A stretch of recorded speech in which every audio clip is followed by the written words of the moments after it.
This indie game update almost made me want to quit game dev. Honestly, I'm still not sure, but at least it's almost done.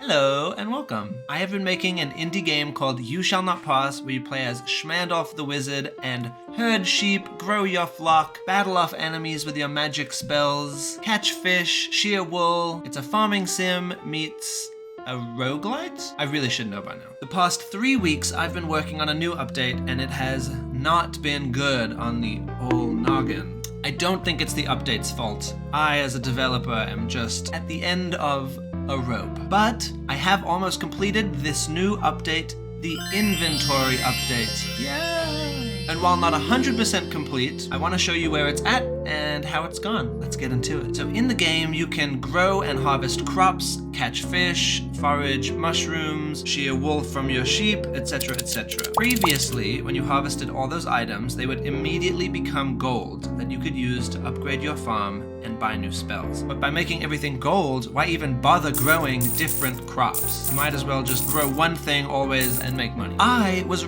robbing you of your agency to collect and hoard to your heart's desire. I want you to see what you've been collecting. I want you to decide what you sell and what you stockpile in case of emergencies. And if I want to add crafting to the game, which I do, this is a necessary update for you to have the ingredients from which you can craft. Hence, the inventory update. To do this, I had to add some system to the game that keeps track of everything you collect. In previous games, I've done this with slots. Think Minecraft or Stardew Valley, where you have a backpack of sorts with inventory slots, and an array of those slots keep track of what you are carrying and what is in your inventory. That's the system I implemented in previous games like No Can Do and Autumn's Bounty, but this time I wanted to try something different. Gotta keep it fresh, stay light on the toes, try things out, take risks. So instead, I decided to bake the inventory into the architecture of your home base, creating new regions for you to view the fruit of your labor. I broke all the current items in the game into 3 storable categories. Number 1,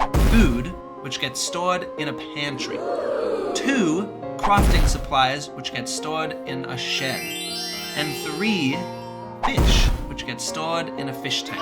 In order to put a pantry and a fish tank into the world, I also created an interior for your house, which I was gonna do way later, but it needed to happen now. Let's take a tour of this new house, shall we? So as we approach the house, lovely front door, solid foundation, beautiful flowering along the walls. But that's not why we're here. We're here to look at the inside. So let's step in, why don't we? This house comes with a kitchen, a library, a spacious lounging area equipped with a rough-cut stone table, so natural and organic, an enchanted fish tank, and a walk-in pantry.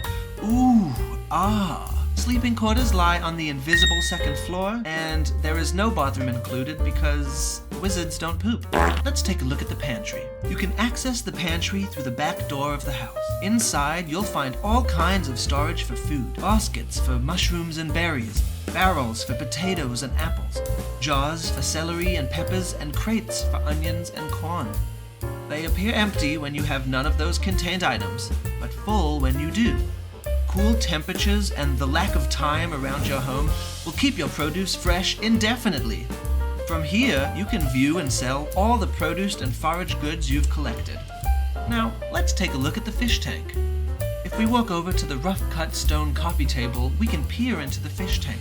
When you look inside, you'll see all the fish you've caught swimming around without a care in the world. Keep the fish you catch as decoration, or sell them if you want the gold. Lastly, let's take a look at the shed out back.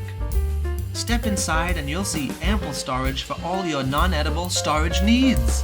Barrels of firewood, hay bales, and baskets for your phoenix feathers and wool wait patiently for you to do with them as you please. So with the housing market as high as it is currently, we do have a few buyers lined up and a few offers on the table. So if if you're really excited about this property, I would encourage you to go to Steam and put an offer in for $4.99. That seems to be the only way to get an edge on the current buyers. Thanks so much for doing this tour with me. It was so great to see you. I hope to hear from you soon. Thank you. So for this segment of Peek Under the Hood, it's going to be a really quick one. I just want to show you how I keep track of all the items you've collected.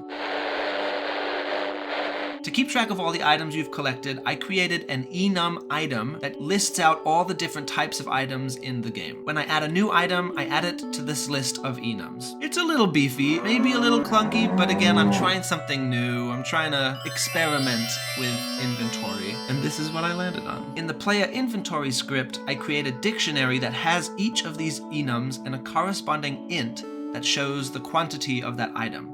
It's a little like a phone book or an accounting ledger for each item.